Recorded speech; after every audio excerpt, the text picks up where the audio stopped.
안녕하세요. 사연에 빠지다의 DJ 민영입니다. 오늘도 두 가지 사연 준비되어 있는데요. 첫 번째 사연 시작하기 전에 구독과 좋아요 잊지 마시고요. 그럼 오늘의 사연 바로 시작해 볼게요. 안녕하세요. 저는 작은 북카페를 운영하고 있는 내 아이의 엄마입니다. 작년 제일 큰아이가 대학생이 되었고 둘째가 공포의 고3 그리고 막내들이 질풍노도의 정점이라는 중1합니다. 저를 만난 사람들은 그렇게 큰아이가 있냐고 놀라시는 분들도 많으세요. 그도 그럴 것이 첫애를 22살에 낳았거든요. 듣는 분들도 많이 놀라셨죠. 도대체 언제 결혼을 한 건가 싶은 생각도 드실 겁니다. 남편을 처음 만난 것은 대학에서였어요. 과 미팅에 나갔다가 당시 복학생이었던 남편을 만났죠. 말도 재미있게 잘하고 함께 있으면 웃는 일도 많았어요. 그 나이 연애가 그렇듯 결혼을 생각하고 만난 사이는 아니었어요. 그저 좋은 감정만 키우고 있었죠. 그러다 친구들끼리 여행을 같이 갔는데 거기서 그만 사고를 친 겁니다. 이렇게 말하면 첫애가 섭섭할 수도 있겠네요. 하지만 당시에는 저희 가족들에게 큰 사고나 다름없었어요. 생각해보세요. 눈에 넣어도 아프지 않을 딸이 덜컥 임신을 했다는 이야기와 함께 결혼을 하겠다고 나서니 가족들이 얼마나 기가 찼겠습니까? 그것도 늦둥이 딸이 말입니다. 오빠랑 제가 7살 차이였거든요. 당연히 부모님과 오빠는 반대하고 나섰죠. 친정아버지는 당장이라도 남편을 가만두지 않겠다고 난리가 났고 오빠는 듣자마자 단호하게 아이를 지우라고 했어요. 저는 그래도 남편을 한 번은 좀 만나보라고 정말 좋은 사람이라고 이야기를 했어요. 가족들은 미심쩍은 얼굴을 하며 한 번은 집으로 데리고 오라고 하더라고요. 남편은 떨리는 마음으로 저를 따라 집으로 왔습니다.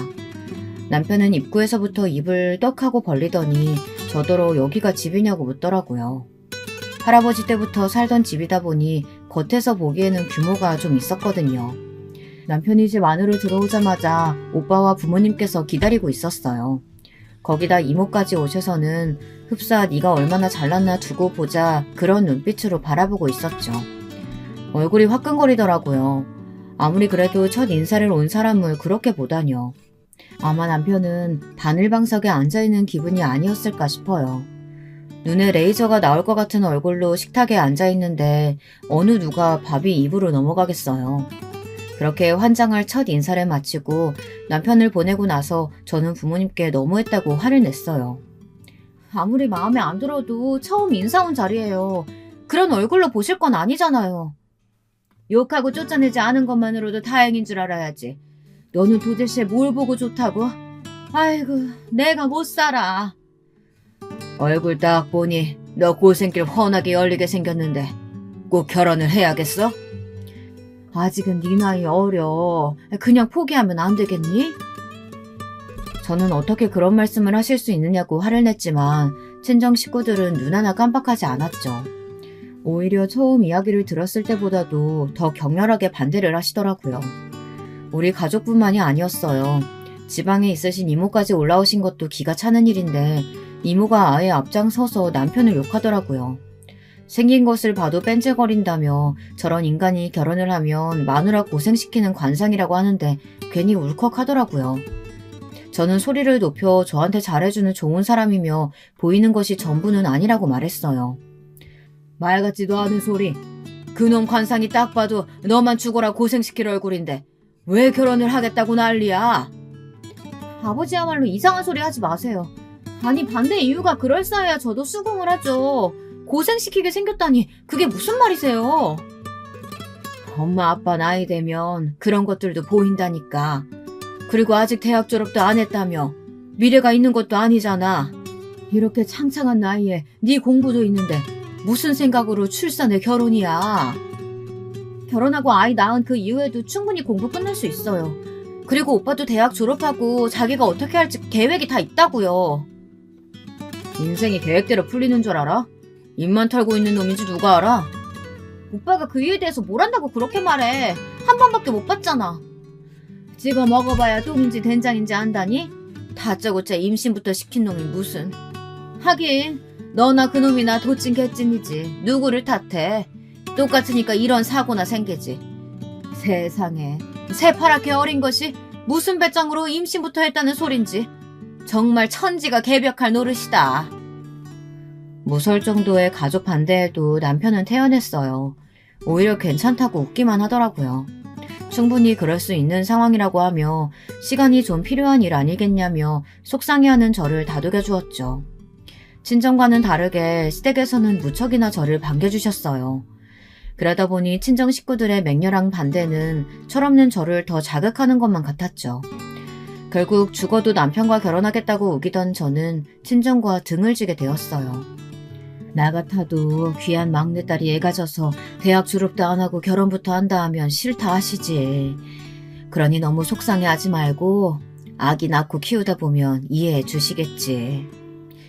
어차피 배불러 지금 당장 결혼식을 할 수도 없으니까 우리 애 낳고 결혼식 올릴 때 그때 장인어른 장모님 모시자. 태어난 우리 애 보면 마음이 바뀌실 거야. 제가 친정의 반대에 많이 괴로워하자 시어머니까지 나서서 저를 다독여 주셨어요. 혹시 임신했는데 몸이라도 상하면 큰일이라고 신경도 많이 써주셨죠. 임신하고도 친정에서 좋지 않은 이야기만 듣던 저에게 시어머니의 다독임과 남편의 다정함은 감동이었어요. 두 사람이 딴 생각을 하고 있다고는 조금도 생각하지 못한 저는 순수하게 그 말을 믿었죠. 첫 임신이라 겁나는 것도 많고 모르는 것 가득한 저는 시댁에 있으면서도 마음이 편하지는 않았어요. 너무 저를 잘 챙겨주셨지만 이상하게 심장이 콩닥콩닥 뛰었죠. 첫 딸아이가 태어나고 저는 고민을 했습니다. 친정 식구들에게 아이가 태어났다는 사실을 이야기해야 하나 고민이 되었죠. 아무리 결혼을 반대하셨지만 그래도 손주가 태어났는데 궁금해하지 않으실까 싶었거든요. 그래서 용기를 내어 연락을 했습니다. 무슨 일인지 오빠가 받더라고요. 다시는 우리 얼굴 안 본 생각으로 나가더니 갑자기 무슨 전화야? 오빠, 나 출산했어. 딸이야. 제 고백에 한동안 오빠는 아무 말이 없었죠. 저는 초조했습니다. 뭐라도 한마디 할 줄 알았는데 조용한 것이 더 불안하기만 했죠. 숨 넘어갈 것 같은 침묵이 이어지고 오빠가 낮은 목소리로 말하더라고요. 그래서 너 아기 낳았으니까 우리 싫다고 집 나간 너를 받아주란 말이야? 네가 무슨 짓을 하고 나간 건지 너는 모르지? 너 때문에 부모님들이 얼마나 상처받으셨는지 상상해본 적도 없지? 어떻게 너는 너 아픈 것만 생각하고 너만 잘났니? 오빠, 지금 나한테 할 말이 그것뿐이야? 애를 낳았다는데 해줄 말이 그것뿐이냐고.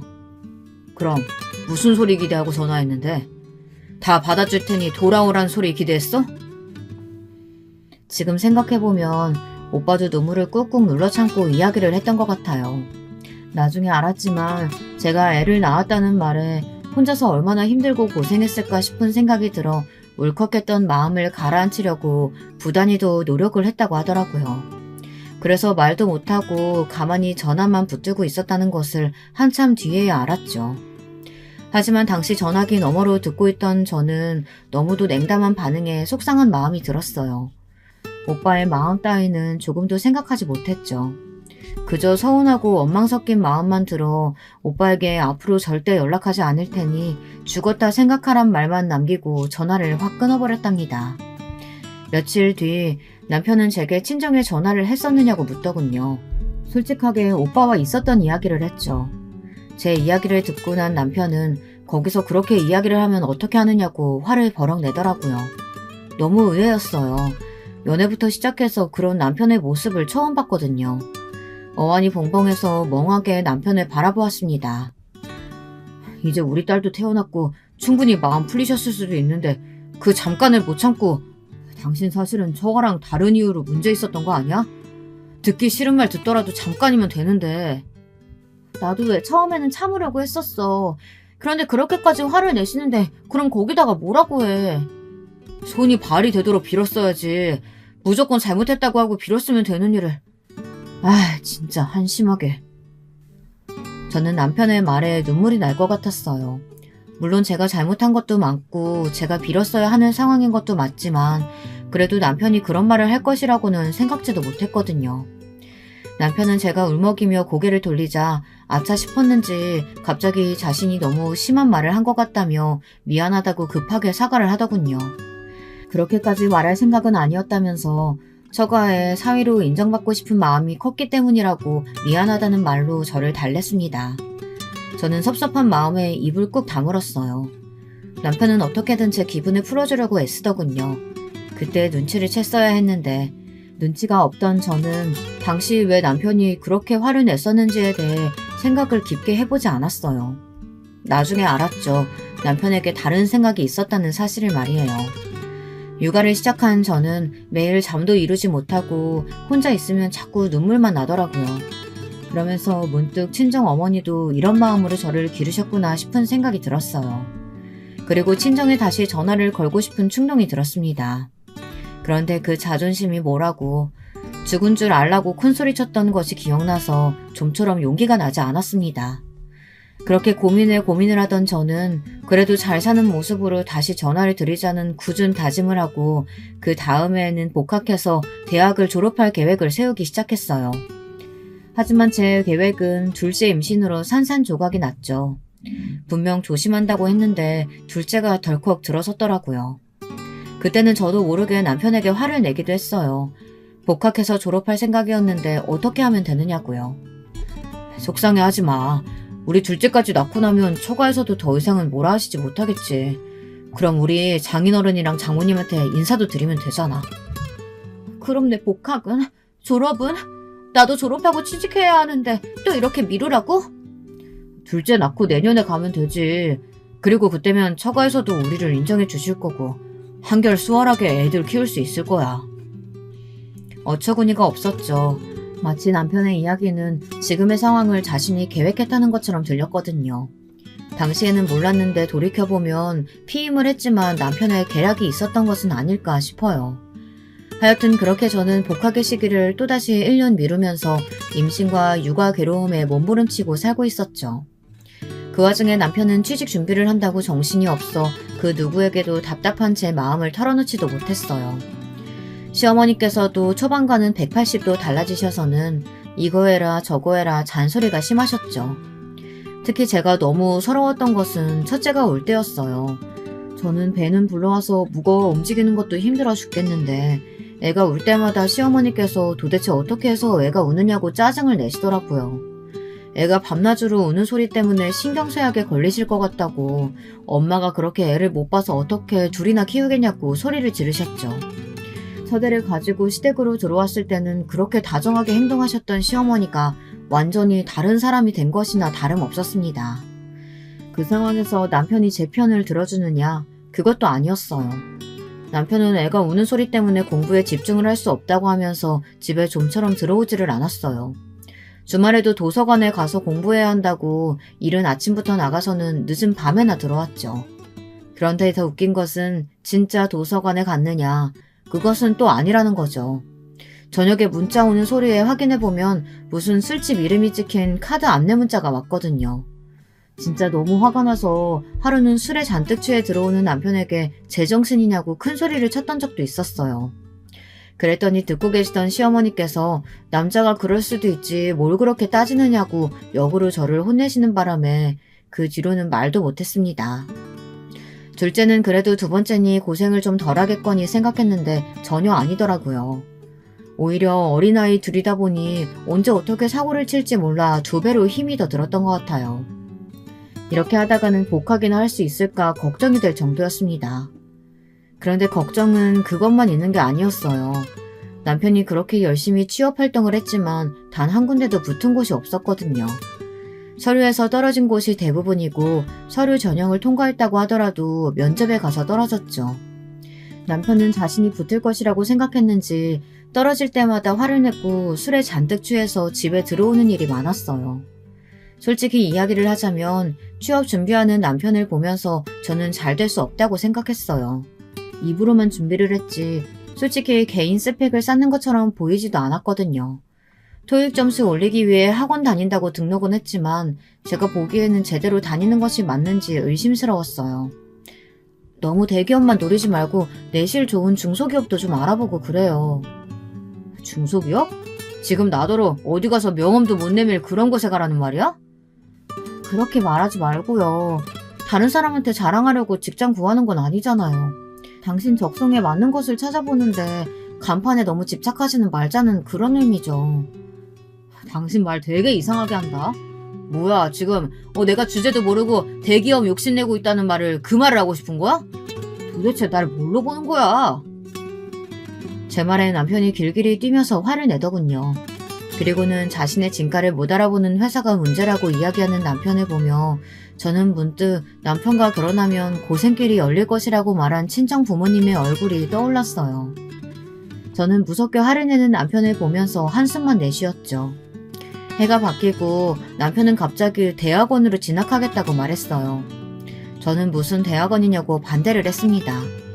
원래부터 석박사를 준비했던 사람도 아니고 갑자기 무슨 말도 안 되는 소리인가 싶더라고요. 평소 남편의 말이라고 하면 팥으로 메주를 만들었다고 해도 믿을 시어머니께서도 무슨 대학원이냐고 말리실 정도였답니다. 그래도 남편은 무조건 대학원을 가야겠다고 고집을 부렸어요. 순간 저는 이대로 가만히 있으면 제 복학에도 문제가 생길 것 같다는 생각이 들었죠.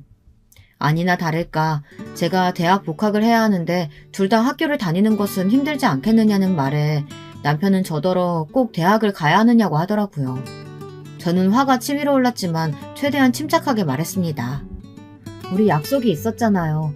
첫애 퇴원하고 나서 복학할 수 있도록 해준다고. 그러다 둘째가 생겼을 때 그때 당신이 저한테 뭐라고 했어요? 둘째까지만 낳고 대학으로 돌아가서 공부할 수 있도록 지원해준다면서요. 그때랑 사정이 다르잖아. 내가 아직 졸업도 못했는데 당신이 학교 다니면 학비는 어떻게 하라고. 내가 취업해서 자리를 잡아야지. 대학원 간다면서. 그럼 나더러 당신 대학원 졸업하고 취업할 때까지 기다리란 말이에요? 침착하게 대화를 이어가고 싶었던 저는 결국 소리를 높였어요. 그런데 그때였어요. 남편이 충격적인 이야기를 아무렇지 않게 꺼냈어요. 그럼 당신 친정에 연락해서 내 자리 하나라도 만들어주던가. 아버님 연줄 이용하면 내 자리 하나는 금방 만들 것 같은데. 이번 기회에 애들 데리고 가서 소개도 시켜주면서 내 이야기 좀 해봐. 뭐라고요? 지금 그게 말이 된다고 생각해요? 당신이랑 결혼한다고 친정이랑 등 돌린 지가 언젠데 지금 나더러 뭘 하라고요? 내가 둘째 낳을 때 말했잖아. 둘째까지 생기고 나면 처가에서도 아무 말씀 못 하신다고. 그러니까 가서 좀 빌어봐. 내가 취직을 해야 당신도 복학할 거 아니야. 뒤통수를 세게 맞은 기분이었어요. 친정 부모님은 여기저기 체인점이 있는 음식점을 운영하고 계셨거든요. 그 중에서는 꽤나 고급스러운 곳도 있어서 단골로 오시는 분들이 기업의 회장님이나 국회의원들도 있으셨고요. 지나가는 말로 남편에게 그런 이야기를 했던 적이 있었는데 그 이야기를 지금 할 것이라고는 전혀 생각지도 못했죠. 남편은 그 덕을 좀 보려고 했는데 제가 쓸데없는 자존심만 내세워 자신의 앞길을 막는다고까지 하더군요. 정말이지 그동안 제가 뭘 보고 이 남자랑 결혼을 하려고 했는지 과거의 제 자신이 한심스럽고 부끄럽더라고요. 저는 그 길로 아이들을 데리고 집을 나왔습니다. 당연히 이혼하겠다고 소리를 지르고 말이죠. 집을 나오기는 했는데 갈 곳이 없더라고요. 친정으로는 당연히 갈 수 없었고 몇 안 되는 친구들과도 자연스럽게 멀어진 상태라 그 누구에게도 도움을 청할 수 없었습니다. 그런데 그때였어요. 중고등학교 동창으로 유학 갔던 친구와 우연히 카페에서 만난 것이죠. 저는 숨이라도 좀 돌릴 생각으로 카페에 들려 앉아있는데 낯선 사람이 제 이름을 부르며 다가오더라고요. 오랜만에 만났는데도 단숨에 알아볼 수 있었죠. 친구는 갑자기 애엄마가 되어있는 저를 보곤 꽤나 놀란 눈치였어요. 이내 무슨 일이냐고 물어보는 친구에게 부끄러워 말을 할 수 없었습니다. 그저 얼버무리며 친구의 안부를 물었죠. 친구는 그런 제 모습에 눈치를 챈 것인지 시간 되면 함께 가자고 하며 첫째를 번쩍 들어올리더군요. 그리고는 애들도 피곤해 보이는데 자기 집에 가서 이야기를 하자고 하더라고요. 화끈거리는 얼굴을 감싸쥐고 저는 친구를 따라 나섰습니다. 아예 귀국을 했다는 친구는 혼자 살기에는 꽤나 넓은 집으로 저를 데리고 갔어요. 그리고 아이들을 편하게 씻기고 재우라고 하고는 잠시 나갔다 오겠다고 하더군요. 그렇게 외출해서 돌아온 친구는 양손 가득 아이들에게 필요한 물건들을 사왔어요. 그리고는 며칠이 되어도 좋으니 편하게 지내라고 말했습니다. 그 말에 저는 참고 있던 눈물을 터뜨리며 있었던 일을 이야기했어요. 친구는 잠자코 제 이야기를 듣고는 말없이 제 어깨를 두드려 주었죠. 다음날 남편에게서 미안하다는 말로 가득한 음성 메시지가 도착했더군요. 제가 전화도 받지 않고 문자며 카카오톡이며 다 반응이 없자 초조해진 것 같았어요. 아마 제가 갈 곳도 없으니 금방 돌아오겠거니 싶었는데 아예 외박을 하자 놀란 모양이더라고요. 그러면서 저더러 친정이냐고 물어보며 친정이라면 바로 데리러 가겠다고 하더군요. 기가 찼어요.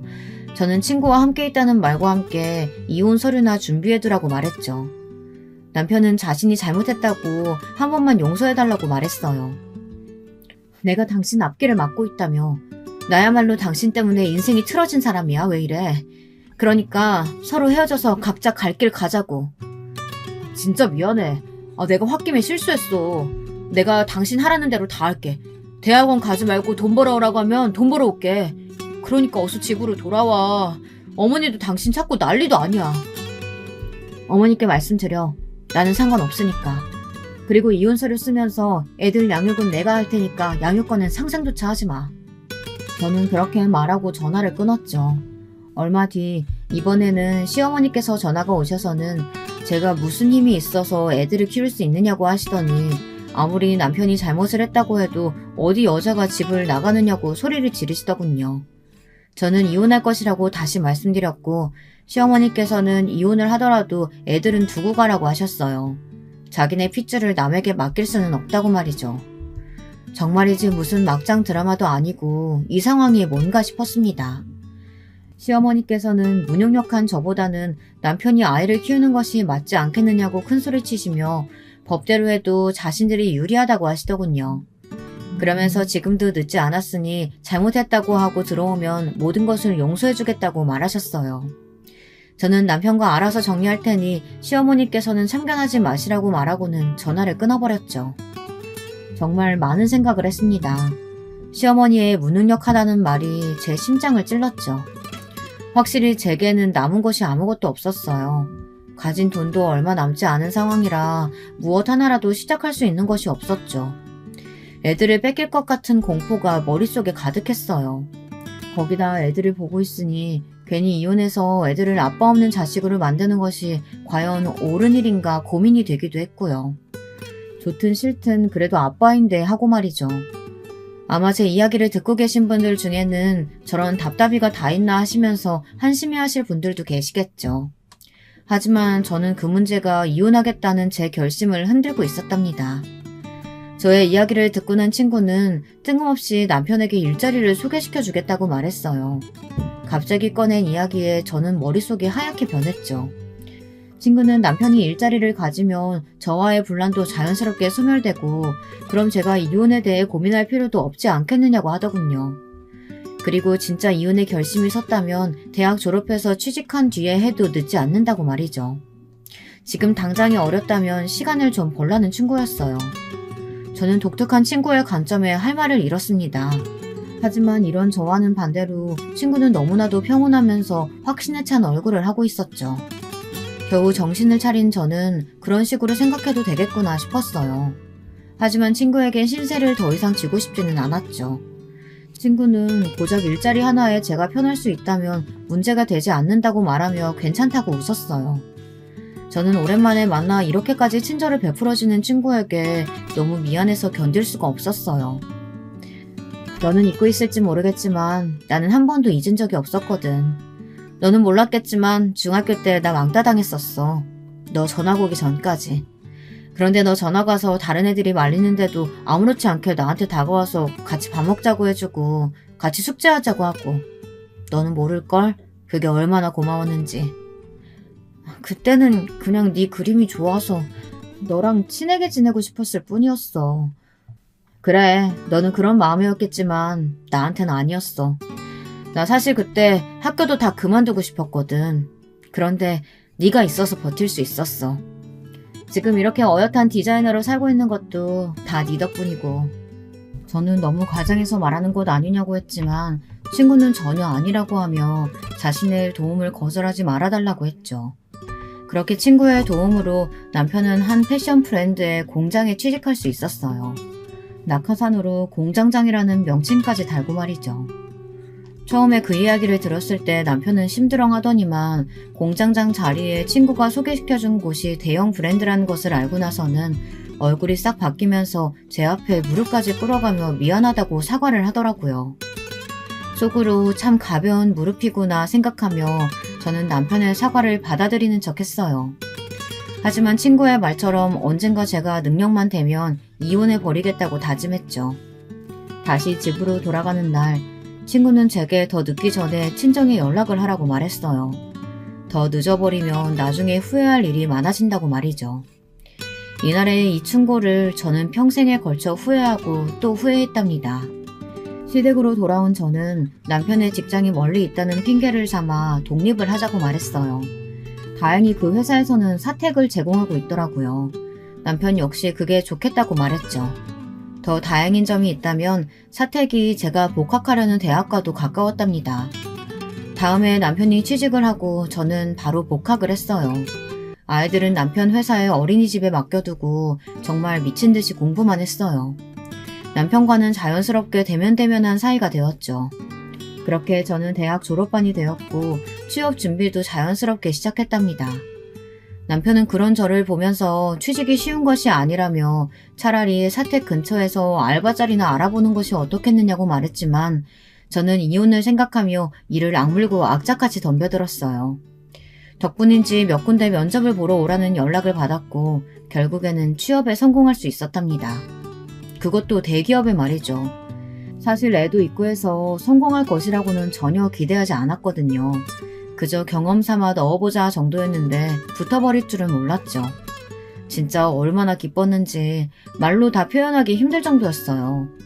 남편은 이런 제 소식에 처음에는 인상을 쓸 정도로 기분을 나빠하더니만 갑자기 축하한다고 말해주더라고요. 그리고는 일이 벌어진 것이죠. 남편이 축하 파티를 하자고 하더니 술이 좀 들어가면서 자연스럽게 관계를 가지게 된 것이죠. 사실 그동안 남편과의 관계를 의도적으로 피해왔었거든요. 그런데 하필 그날 술에 취해 관계를 맺은 것이 원인이 되어 임신이 되어버린 것입니다. 무슨 이런 말 같지도 않은 이런 일들이 우연하게 일어날 수 있나 미칠 것 같았어요. 거기다 쌍둥이라니. 저는 산부인과를 나오면서 길에 주저앉아 큰 소리로 울음을 터뜨렸답니다. 당연히 취직 합격은 없었던 일이 되었죠. 모든 것을 다 포기하고 싶은 심정이었어요. 그런데 제가 합격한 다른 회사에서 상관없다고 일을 하러 와줄 수 있느냐고 하더라고요. 출판사였는데 자기 회사에는 임산부들도 여럿 있다고 하며 편하게 일하러 오라고 하더라고요. 그래서 저는 냉큼 그곳으로 출근하기 시작했죠. 출판사를 다니면서 쌍둥이를 낳고 키우고 정말 최선을 다해 하루하루를 살아가고 있었습니다. 평화로운 일상이 이어지는 것 같았지만 사실 저희 가정은 금방이라도 깨질 것 같이 위험했어요. 남편이 도박에 손을 대기 시작했거든요. 처음에는 세미나를 갔다가 카지노에 가서 가볍게 즐겼다고 하더군요. 그런데 나중에는 친구들과 함께 정기적으로 카지노를 가기 시작하더니 나중에는 아예 월차니 연차까지 끌었으면서 도박장을 다니더라고요. 저 모르게 말이죠. 그런데 하루는 인상이 좋지 못한 두 남자가 출판사로 찾아와서 제게 돈을 갚으라고 하더라고요. 빌린 적도 없는 돈을 말이죠. 저는 무슨 말도 안 되는 소리를 하느냐며 돈을 빌린 적이 없다고 했더니 남편이 제 이름으로 사채를 썼다고 하더라고요. 정신이 혼미해지는 것 같았어요. 비틀거리는 몸을 겨우 추스르고 언제 얼마나 빌렸는지 물었죠. 도박장에서 빌린 돈이라 하면서 이자까지 포함해서 1,000만 원이라고 했습니다. 믿겨지시나요? 1,000만 원이요.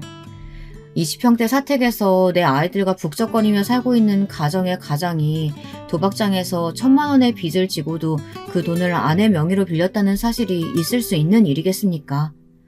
순간 저는 제가 잘못 들었다고 생각했어요. 하지만 몇 번을 확인해도 1,000만 원이었습니다.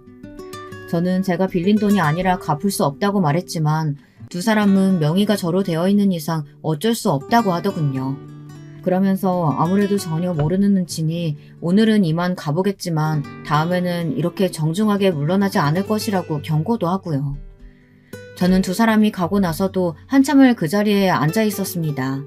그리고 진정이 되지 않는 손을 몇 번이나 만지작거리며 남편에게 전화를 걸었죠. 그런데 남편의 반응이 너무 소름 돋더라고요. 거기로 갔어? 그 조금만 기다리라고 했는데 아유, 하여튼 못 배운 것들이 인내심도 없어서는. 내가 알아서 해결할 테니까 당신은 걱정할 필요 없어. 당신이 무슨 재주로 그 많은 돈을 하루아침에 갚겠다는 말인데 미쳤어요? 도박이라니 우리 애들은 생각도 안 해요? 거참 시끄럽네. 이번에 주식 정리된 돈이 좀 들어왔으니까 걱정하지 말라고. 내일이면 다 갚을 수 있어. 남편의 입에서 주식이란 단어가 튀어나오는데 정말 미치겠더라고요. 저는 주식도 하고 있었느냐고 소리를 높였지만 남편은 여자가 어디서 남자 하는 일에 말을 하느냐며 그저 조용히 입만 닫고 있으라고 했죠. 기가 찼어요. 그래도 해결하겠다고 큰 소리치는 남편의 말을 믿고 기다리고 있었죠. 그런데 이틀 뒤 시어머니께 전화가 오더군요. 꽤나 당황한 목소리로 제게 도대체 집에서 살림을 어떻게 하고 있느냐고 소리를 지르시더라고요. 제가 무슨 일이냐고 묻자 남편이 시어머니의 명의로 돈을 빌렸는데 갚지를 않아 사람들이 찾아왔다고 하시더군요. 저에게 찾아온 사람들과는 다른 사람인지 집에 들어와서는 겁을 잔뜩 주고 갔다고 하셨어요. 도대체 너는 뭐 하는 물건이냐? 아니 집에서 살림을 어떻게 했길래 남자가 밖에서 빚을 지게 만들어? 무슨 소리세요? 그 빚 다 어머님 아들이 도박하다가 생긴 빚인데요. 도박? 내 아들이 그런 거 할 리가 있겠어? 내가 모른다고 어디서 거짓말하고 있어? 너 나가 살기 시작하더니 아주 내 머리 꼭대기에 앉으려고 하는구나. 제가 이런 일로 어머니께 거짓말을 뭐하러 하겠어요. 제 회사에도 찾아왔었어요. 남편이 도박장에서 빚을 졌다고. 제 말에 시어머니께서는 한동안 말씀이 없으셨어요. 저는 이렇게는 남편과 못 살겠으니 이혼하겠다고 말했죠. 다른 것은 다 참아도 도박을 어떻게 참고 살겠냐고 말이죠. 그러면서 이제 저도 능력이 있으니 충분히 아이들을 데려가 키울 수 있다고 말하며 양육권을 가지고 겁줄 생각은 하지 마시라고 했답니다. 시어머니께서는 그럴 리 없다는 말만 되풀이하시더니 갑자기 헛소리를 하셨어요. 다 너 때문이잖아. 너 만나고 나서 되는 일이 없어. 네가 집에서 얼마나 못되게 굴었으면 밖으로 나가다녀. 우리 아들이 네가 얼마나 돈도 나면서 피를 말리면 도박에 손을 댔겠냐고. 뭐라고요? 어머니, 지금 진심으로 하시는 말씀은 아니죠? 사돈댁이 잘 사니까 나중에 다 덕보고 살 수 있다는 그 말에 내가 결혼을 허락하는 게 아니었는데. 아휴, 솔직히 대학생이 남자 따라 여행 갔으면 볼장 다 본 거 아니냐? 그런 내가 널 허락한 이유가 사돈댁 돈 그거 하나였는데 친정에서 버림받더니만. 아휴, 내 아들 인생만 불쌍하지. 저는 시어머니의 말에 둔기로 머리를 맞은 것처럼 충격을 받았어요. 시어머니께서는 어떻게 되었든 당장 이 문제를 해결해서 다시는 자신의 집으로 사람들이 찾아오지 못하도록 하라고 하시며 전화를 끊으셨어요. 저는 이를 악물고 바로 짐을 쌌죠. 아직 독립하기 위해서는 돈을 더 모아야 했지만 준비해둔 이혼 서류와 양육권 포기 각서를 식탁에 올려두고는 바로 집을 나왔어요. 도박비 문제가 해결이 되기는 했는지 사채업자들이 회사에 찾아오는 일은 없더군요. 남편은 무슨 이혼이냐고 말도 안 된다고 했지만 저는 절대 같이 살 수 없다고 말하면서 이혼 서류에 도장 찍고 남남으로 지내자고 했죠. 남편은 차일피일 미루기만 할 뿐 확답을 주지 않았고요. 저는 몇 번이나 내용 증명을 보내며 당장 이혼에 동의하지 않으면 법정까지 가겠다고 했습니다. 애들 양육권만 넘겨주면 위자료도 다 필요 없다고 했고요. 위자료를 왜 포기하냐고 다그칠 수도 있으시겠지만 당시 제게는 이혼과 아이들 외에는 바라는 것이 아무것도 없었거든요. 결국 남편은 이혼에 동의했고 저희는 결혼한 지 13년 만에 이혼을 하게 되었답니다. 비록 이혼을 하기는 했지만 여전히 남편은 애들의 아빠였기에 일주일에 몇 번은 아이들과 시간을 보내는 것에 흔쾌히 동의했어요. 얼마 뒤 남편은 친구가 소개시켜준 일을 그만두고 다른 일을 시작했다고 하더라고요. 저는 그런가 보다 했죠. 이제 무슨 일을 하든 저하고 아무 상관도 없으니까요. 제 앞가림만 하면서 애들 키우는데도 힘든데 뭐하러 그런 인간까지 신경을 쓰겠어요. 그렇게 하루가 1년 같은 바쁜 나날들이 이어졌어요. 남편은 가끔이지만 바쁜 저를 대신해서 애들을 챙겨주러 집에 오기도 했는데요. 처음에는 그런 상황이 불편했는데 몇 번 반복되다 보니 익숙해지기 시작했어요. 쌍둥이들이 저 없을 때 아프면 저 대신 병원에 데려다 주기도 했고요. 그러다 보니 집에 드나드는 일이 늘었죠. 회사 동료는 그러다 다시 합치는 것은 아니냐고 했지만 저는 죽어도 그런 일은 없다고 단호하게 말했어요. 그럴 마음이 정말이지 눈꼽만큼도 없다고 말이죠. 아마 남편은 그런 마음이 있었던 것 같아요. 하루는 첫째랑 둘째가 묻더라고요. 엄마는 아빠랑 다시 합칠 생각 있으세요? 무슨 그런 말을 해, 갑자기. 누가 뭐라고 그래? 아니, 아빠가 전화하는 거 들었는데 아무래도 엄마가 자기 받아줄 것 같다고. 이대로만 가면 합치는 건 문제가 아니라고 하던데? 절대 그런 일은 없어. 아빠가 헛소리하는 거야. 저는 어이가 없었지만 아이들에게 확실하게 말해주었어요. 이제 중학생이 되는 아이들을 붙들고 이런 말 하는 제가 어이가 없었지만 그래도 얼버무리고 싶지는 않았어요. 아이들에게 왜 남편과 이혼했는지에 대해서 이미 이야기를 해두었기 때문에 아이들은 이런 제 반응에 순순히 고개를 끄덕였답니다. 그날의 이야기를 아이들이 남편에게 했는지는 몰라도 한동안 남편은 얼굴을 보이지 않았어요. 몇 달이 지나고 나서야 다시 나타난 남편은 아무렇지 않게 전과 같이 행동했죠. 다만 집에 오는 일은 없었어요. 그렇게 7년이란 세월이 흘렀죠. 남편에 대한 원망도 어느 정도 희석되어 가고 있었어요. 아이들 문제가 항상 중간에 있다 보니 이제는 친구 같은 사이가 되었죠. 그러던 어느 날 사고가 터져버린 것이에요. 그날은 첫아이가 대학 합격 소식을 전해온 날이었어요. 첫아이는 판사가 꿈이라고 하며 정말 죽어라 공부했거든요. 덕분에 고려대 자유전공학부에 합격했죠. 그래서 가족들끼리 모여서 밥을 먹자고 했는데 그 자리에 남편도 초대를 했거든요. 남편도 딸아이의 대학 합격 소식에 꽤나 들뜬 모양이었어요. 기분 좋게 식사를 하고 난 다음 날이었죠. 저는 딸아이 등록금을 낼 생각으로 어플을 켰는데 통장에 돈이 없더라고요. 이게 무슨 일인가 싶어 바로 은행으로 달려갔어요. 은행에서는 오전에 인출이 있었다고 하더군요. 저는 어처구니가 없어 집으로 가서는 통장을 찾았어요. 서랍 곳곳을 뒤졌지만 통장이 보이질 않았죠. 그뿐만이 아니었어요. 다른 아이들의 등록금 통장도 없더라고요. 집안 곳곳을 찾아보았지만 헛수고였죠. 그런데 문득 남편의 얼굴이 떠올랐어요. 평소보다 많이 피곤해 보이던 얼굴에 저는 설마를 중얼거리며 남편에게 전화를 걸었죠. 통장? 애들 명의로 된 거 말이지? 내가 좀 급해서 가져왔어. 쓰고 채워둘 테니까 너무 걱정하지 마. 미쳤어? 이거 엄연히 도둑질이야. 내가 애들 몫으로 모아둔 돈을 당신이 뭔데 가져간다는 거야? 경찰에 신고하기 전에 당장 가져와. 그 돈이 어떤 돈인데? 애들 대학 등록금이고 유학 자금으로 모아둔 거라고. 유학은 무슨. 앞으로 어떻게 될 줄 알고 유학 자금이래. 내가 지금 급하다고 말했잖아. 금방 채워준다니까. 저는 당장 큰아이 등록금 내야 하는데 무슨 헛소리냐고 가져오라고 소리를 질렀어요. 남편은 등록금을 무슨 벌써 내느냐고 하더니 그 몇백이 없어서 자기한테 전화를 걸었느냐고 하더군요. 자기도 그 돈이 없어서 통장을 훔쳐간 주제에 그게 무슨 헛소리인지. 저는 비밀번호는 어떻게 알았으며 언제 가져갔느냐고 따졌어요. 남편은 애들 통장인데 비밀번호야 뻔한 건 아니겠냐고 하면서 축하 파티에서 슬쩍 했다고 당당하게 말했죠. 화가 머리끝까지 났던 저는 그 한마디에 온몸에 힘이 다 빠지는 것 같았어요. 저는 이렇게 화를 내고 있는데 오히려 영문을 모르겠다는 남편의 반응에 지금 뭐하러 내가 화를 내고 있나 싶더라고요. 저는 다른 거 필요 없으니 그저 당장 돈을 돌려달라고 말했어요. 하지만 남편은 이미 다 쓰고 없다고 하더라고요. 그 많은 돈이 없다는 게 말이 되는 소리야? 어머니 생신이랑 올해 해외여행 보내드리고 싶었는데 주식이 좀 빠져서 손해가 났어. 어쩔 수 없었어. 시부모님께 효도했다고 생각해. 효도? 당신이랑 나랑 이혼한 지가 언젠데 내가 당신 부모한테 효도를 해야 되는데 미치려면 곱게 미쳐. 어떻게 아빠라는 인간이 자식 등록금을 빼서 그딴 곳에 써? 야, 아무리 우리가 이혼을 해도 한 번 시부모님은 영원한 시부모님이야. 말 그따위로밖에 못해? 그리고 내가 돈 돌려준다고 하잖아. 특급 정보 물었으니까 딱 기다리고 있으라고. 한 달이면 되니까. 한 달 같은 소리 하네. 당장 등록금 넣어야 한다니까?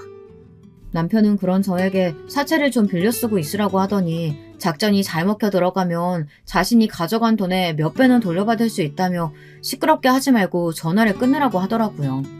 전화를 끊고 저는 이 일을 어떻게 해야 하는지 갈피를 잡을 수 없었어요. 당장 해결해야 하는데 제가 할 수 있는 것은 아무것도 없구나 싶었죠. 그래도 딸아이 등록금은 어떻게 해야겠다 싶어 발을 동동 구르며 알아보기 시작했어요. 눈물이 날 것 같았죠. 그 와중에 남편에게 도대체 어떻게 복수를 해줘야 할까라는 생각이 머릿속을 채우고 있었답니다. 그때였죠. 터덜터덜 길을 걸어오는데 누군가 저를 부르더군요. 너무나도 그립고도 미안한 목소리였어요. 고개를 들어 소리나는 방향을 바라본 저는 두 눈을 의심하고 말았답니다. 집 앞에서 오빠가 저를 바라보고 있더라고요. 저는 그 자리에서 한 걸음도 움직이지 못했어요. 어디 갔다 오냐?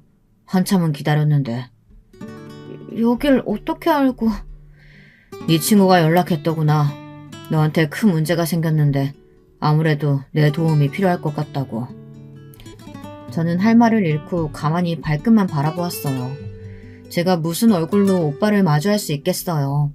오빠는 가만히 제게 다가와서는 떨리는 손으로 제 손을 잡아주셨어요. 그러면서 하나도 안 변했다고 중얼거리면서 보고 싶었다고 말했죠. 저는 눈물이 왈칵 쏟아졌어요. 부모님은 건강하시지? 연락 못 받았니? 7년 전에 돌아가셨다. 그게 무슨 말이야? 돌아가시다니? 왜 나한테 연락도 안 주고? 연락했다. 네 남편이란 놈이 말 안 하지? 너한테 연락이 안 돼서 그놈한테 말했는데. 저는 정신이 번쩍 들었어요. 이혼하면서 제가 전화번호를 싹 다 바꿨는데 아무래도 그 이유였던 것 같아요. 저는 그런 이야기는 전혀 들어보지도 못했다고 말했고 오빠는 얼굴이 벌겋게 될 정도로 화를 내기 시작하셨죠. 저는 이 모든 것이 남편 때문이라는 것에 뒷목을 잡을 정도로 충격을 받았습니다. 결국은 바닥에 주저앉아 대성통곡을 시작했죠. 한참을 화를 내시던 오빠는 우는 저를 꼭 안아주셨고요. 조금 진정이 된 저는 오빠를 데리고 집 안으로 들어갔습니다. 오빠는 신기한 듯 집안을 둘러보시며 아이들의 사진을 보시곤 눈을 떼지 못하셨어요. 특히 첫째를 보고는 저 어릴 때랑 똑 닮았다고 하면서 웃으셨어요. 자리에 앉자마자 오빠는 무슨 일인지 이야기를 해보라고 했죠. 망설이던 저는 딸아이 등록금 사건을 더듬거리며 이야기했어요. 이야기가 이어지는 도중에 몇 번이나 오빠는 자리에서 일어났다 앉았다를 반복하셨죠. 제 이야기가 끝나자마자 오빠는 등록금부터 해결하자고 하시고는 어디론가 전화를 걸었습니다. 그리고는 금방 등록금은 해결되었으며 앞으로도 자신이 책임질 테니 걱정하지 말라고 하셨죠. 검사 출신의 오빠는 우리 첫째가 오빠와 같은 길을 가려는 모습이 꽤나 자랑스러운 눈치셨어요. 하지만 문제는 그게 아니잖아요. 이 일의 원흉을 어떻게 그냥 넘어갈 수 있겠어요. 그건 그렇고요, 오빠. 그 사람 절대 용서 못해요. 부모님 장례식도 못 가게 만든 그 인간. 제가 어떻게 용서해요. 우리 애들 등록금 빼서 시부모님 여행이나 보내드리고 주식에 넣는 인간이 어떻게 애들 아빠겠어요? 죽여도 시원치 않을 인간. 절대 그냥 못 넘어가요. 그건 당연하지. 나도 절대 이대로 넘어갈 생각 없다. 저는 오빠에게 남편이 흘렸던 주식 작전 이야기를 전했어요. 가만히 듣고 있던 오빠는 알아서 해결하겠다고 제게 남편과의 모든 연결고리를 끊어야 한다고 말하며 짐을 챙겨 본가로 가자고 말하더라고요. 그리고 앞으로 절대 남편과 만나지 말라고 선을 그었어요. 혹시나 연락이 오더라도 받지 말라고 했죠. 그리고 남편이 가져간 등록금은 신고부터 하자고 하더라고요. 저는 아이들 생각으로 잠시 멈칫했지만 이번만큼은 절대 물러설 수 없다는 생각에 오빠가 시키는 대로 했어요. 모든 것은 일사천리로 이루어졌답니다. 아이들은 어리둥절하다가 모든 일에 관해 이야기를 하자 한숨을 내쉬며 제가 원하는 대로 하겠다고 했죠. 남편에게 다시 연락이 온 것은 얼마 되지 않았을 시점이었어요. 출판사로 찾아왔더군요. 아주 사색이 되어서 와서는 무슨 정신으로 자신을 신고했냐고 했어요. 저는 조금도 망설임 없이 경찰을 불렀습니다. 오빠와 약속했거든요. 남편은 갑자기 들이닥친 경찰들 손에 끌려나가면서 이대로 넘어갈 수 있을 줄 아느냐고 소리를 질렀지만 저는 눈길조차 주지 않았습니다. 그렇게 한 달이 흘렀을까요? 오빠 말로는 남편이 주식 사기 사건에 연루되어 있다고 알려주더군요. 그것도 주축이라고 해도 좋을 만큼의 자리 말이죠. 오빠의 말에 의하면 규모가 커서 벌금으로 끝날 선이 아니라고 하더라고요. 저는 어떻게 되든 내 알바가 아니라는 생각에 그저 귓등으로 듣고 흘러버렸죠.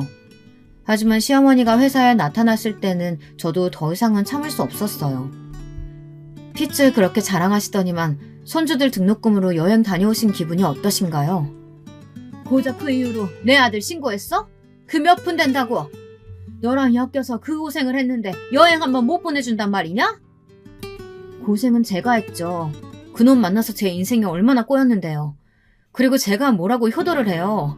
내가 당신들이랑 무슨 관계가 있다고. 시어머니께서는 정신이 나갔느냐고 소리를 지르셨지만 저는 눈 하나 깜짝하지 않았죠. 그리고는 경찰을 부르기 전에 자기 발로 나가라고 하고는 당당하게 등을 돌려 나왔답니다. 그 이후로 남편은 징역을 살게 되었어요. 시아버지께서는 충격으로 병원에 입원하셨다고 들었고요. 그것도 남편이 아주 절절하게 아이들에게 편지를 보냈기에 알았죠. 편지는 아주 가관이었어요.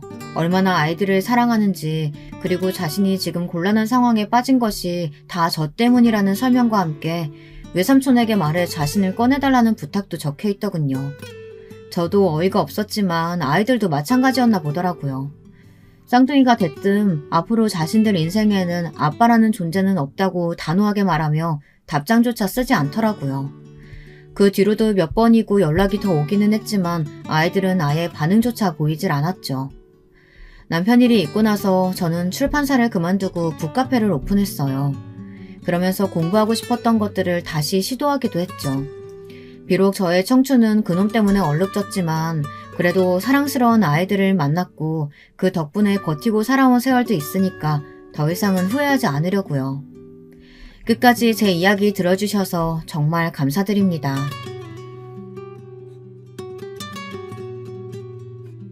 여러분, 두 번째 사연 시작하기 전에 좋아요, 구독 꼭 눌러주실 거죠? 그럼 두 번째 사연 바로 시작합니다. 지금 소개해드릴 사연은 경기도의 모처에서 거주하고 계신다는 여성 시청자분께서 보내주셨습니다. 안녕하세요. 제가 매일은 아니더라도 일주일에 4회 이상은 사연 영상을 꼭 시청하는 사람인데요. 얼마 전에 사연에 빠지다 어떤 사연 하나를 접하고 가슴이 먹먹해졌어요. 그 사연자분이 자기의 유년 시절을 덤덤하게 적어내려 가셨던데 원래 별 생각 없이 영상을 틀어놨었다가 어느새 완전히 빨려 들어가서 집중을 했었습니다. 사람 사는 모습들이 거기서 거기라는 생각이 들다가도 사람마다 정말 색다른 삶을 살아가는 게 인생이구나 하는 생각 또한 든다는 게 사연을 접하는 묘미 같아요. 저도 시간적 그리고 정신적 여유를 내서 제 사연을 적어보고자 하는 바람을 품고 있었다가 오늘 이렇게 노트북 앞에 앉았습니다. 들어주시는 분들이 재미있게 여겨주실지 어떨지는 모르겠으나 저는 사연을 적어보는 것 자체를 제 인생에서 시도해보는 다양한 도전 중 하나로 여기고 있습니다. 언제부턴가 금수저라는 표현이 널리 쓰이기 시작하더니 지금은 아예 보편화된 단어가 되었어요. 태어날 때부터 부유한 배경을 타고난 사람들을 입에 금수저 물고 태어났다고 표현한다죠. 부모 잘 만나는 게 최고의 능력이라고 여겨지는 게 요즘의 세태라고 합니다. 출발선부터 남들보다 앞서 있는 것만큼 인생을 살아가는데 유리하는 것은 없으니까요. 지금과는 사회현상을 다루는 모습이 살짝 달라서 그렇지 저 어렸을 때도 부의 척도로 급을 나누는 것은 있었습니다. 지금이 돈으로 계급을 나누는 현상이 아주 널리 퍼져 있는 일반적인 현상이라고 한다면 저 어렸을 때는 그게 널리 퍼져 있지는 않지만 그 계급 나누기가 이루어질 때는 아주 잔인하고 거침이 없었다는 게 특징이었죠. 공공연한 놀림의 대상이었으며 조롱과 멸시를 받기 십상이었습니다. 요즘은 학교에서 체벌이 없는 세상이잖아요. 학교에서 친구를 잘못 왕따시켰다가는 그게 기록으로 남아서 도리어 자기 미래를 말아먹을 수도 있는 것이 현재의 모습이죠. 그러나 저 어렸을 때는 체벌이란 너무나도 자연스러운 행위였어요. 선생님이나 동급생들이 가난하고 빽없는 아이를 놀려먹는 건 전혀 낯선 풍경이 아니었던 것 같네요. 제가 이렇게 말을 하는 것은 제가 바로 그 표적이 되어봤기 때문입니다. 부잣집에서 태어나 살아간다는 건 도대체 어떤 걸까? 무슨 기분일까? 이런 궁금증을 어린 나이에 품고 있었던 저는 가난하고 볼품없는 집안의 막내였습니다. 우리 집 막내, 너만 없었어도 먹일 잎 하나는 줄었을 텐데. 막내는 낳을 생각이 없었건만 어쩌다가 생겨서 어쩌다가 태어났는지 아휴. 이런 무례하고 무식한 소리를 아무렇지 않게 하고 나셨던 분들이 바로 저희 부모님이셨습니다. 제가 태어나고 싶다고 두 분을 졸라서 세상에 태어난 것도 아니건만 저는 존재 자체로 왠지 죄인이 된 기분이었어요. 제가 기억하는 한 아주 오래전부터 저는 그런 느낌을 집에서 받아왔습니다. 제 위로는 언니가 2명이었죠. 저랑은 나이 차이가 꽤 났고 언니들끼리는 연년생이에요. 여기서 또 웃긴 게 둘째인 작은 언니가 아들일 거라고 출산 전에 아버지는 물론이고 다른 사람들이 다 그렇게 짐작했었대요. 그건 짐작이라기보다는 소망이었겠지만요. 첫째가 딸이니까 둘째는 당연히 아들이어야 마땅하다는 논리였습니다. 언니들이 연년생인 것은 제 생각에 그래서인 것 같아요. 아들을 기대했건만 첫째가 딸로 태어났으니 얼른 아들을 가지기 위해서 둘째 임신으로 이어졌던 것입니다. 저만의 추측이지만 언니들도 이렇게 생각을 하고 있던 것으로 봐서는 정황상 확실했네요. 이런 비람아가 둘째도 딸을 낳으면 뭐 어쩌라는 거야? 부모님을 뵐 면목이 없어. 나라고 딸을 낳고 싶어서 낳은 것도 아닌데 나도 아들을 낳고 싶었다고요. 뱃속에 있는 동안 이번엔 아들일 거라고 믿었건만 또 딸이 태어난 걸 그래서 나보고 어쩌라는 거예요? 도로 배에다가 집어넣을까? 에라이, 하여간 난 모르겠으니까 당신이 딸 2명 다 알아서 잘 키워보라고. 나는 딸만 2 가질 생각은 추호도 없이 가정을 꾸린 사람이니까 이 사태를 당신이 책임져야 할 거야. 작은 언니가 태어나고 나서 부모님이 그렇게나 자주 다투셨대요. 아버지께서는 걸핏하면 집을 나가겠다며 협박조로 으름장을 놓으셨죠. 저희 큰언니는 불운하게 집안을 잘못 타고난 사람이에요. 왜냐하면 타고난 머리 자체가 좋거든요. 그래서 기억력도 상당히 뛰어납니다. 가난한 데다가 무식하기까지 한 집안에서 태어나지만 않았어도 공부 쪽으로 성공했을지도 모르죠. 아무튼 이런 큰언니가 직접 보고 들었던 것을 기억하고 저한테 전해준 것들이니 부모님께서 작은 언니가 아들이 아니라 딸이라는 사실, 그거 하나 때문에 몇 년이고 지독히도 싸워대셨다는 것은 틀림없는 사실입니다. 작은 언니는 솔직히 말해서 성격이 글러먹었어요. 속된 말로 성격이 정말 지랄 맞습니다.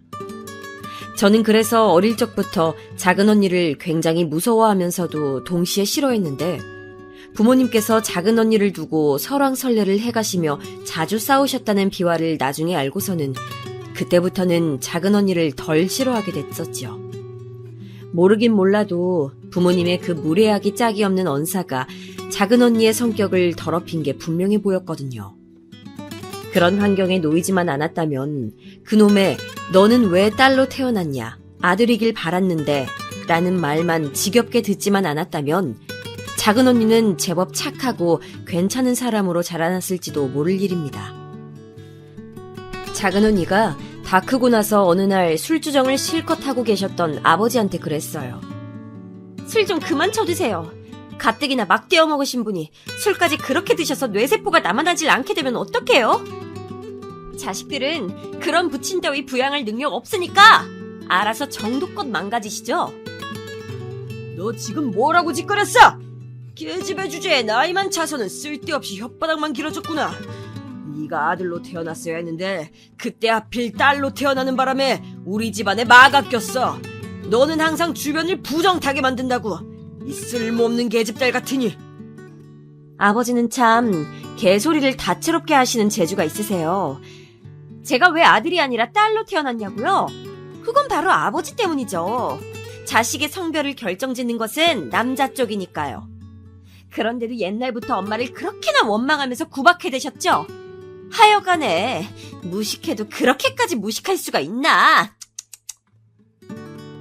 작은 언니가 과장스럽게 혀를 쯧쯧 차면서 고개를 저었을 때 아버지께서는 거의 뒤로 넘어가려고 하시면서 분노하셨습니다. 그러나 그걸 두려워할 작은 언니가 아니었죠.